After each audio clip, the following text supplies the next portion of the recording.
Hi, in this video series on the power of decisions, in my last video I had shared with you the challenge number one in the decision making process, how the information that we gather causes confusion in our brain. In this video, I'm going to cover the challenge number two, which is timing. The older you get, the more you know.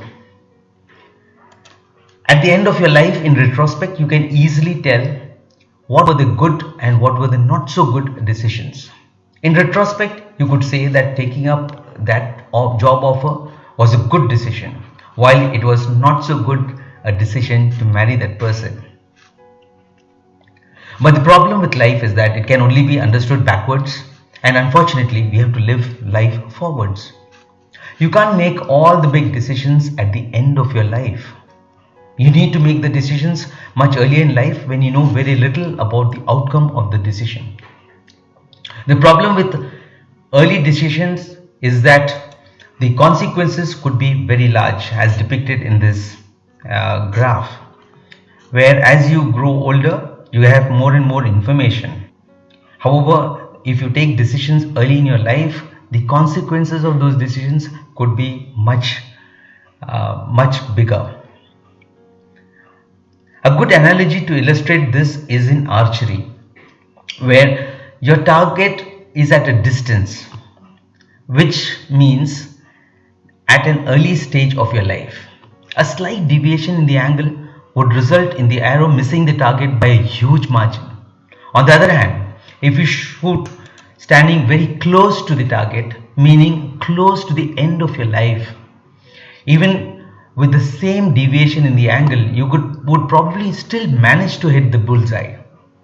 Therefore, the decisions that you make early on have much bigger consequences. This brings us to the core of decision making, which is uncertainty.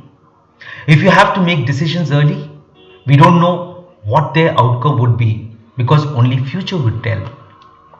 Now, if you had been 100% sure of something, then decision making becomes irrelevant.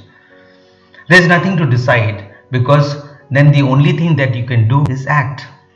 So you see, the timing plays a very crucial role, and that's where we struggle when we have to make the decisions. This leads us to the challenge number two, which I'll cover in my next video. That is making a decision and then regretting it. It's something which all of us face in our lives very often. So stay tuned. And if you've not watched my previous two videos on the power of decisions, I would strongly recommend that you go back and watch those videos. I've shared the link to those two videos in this video also.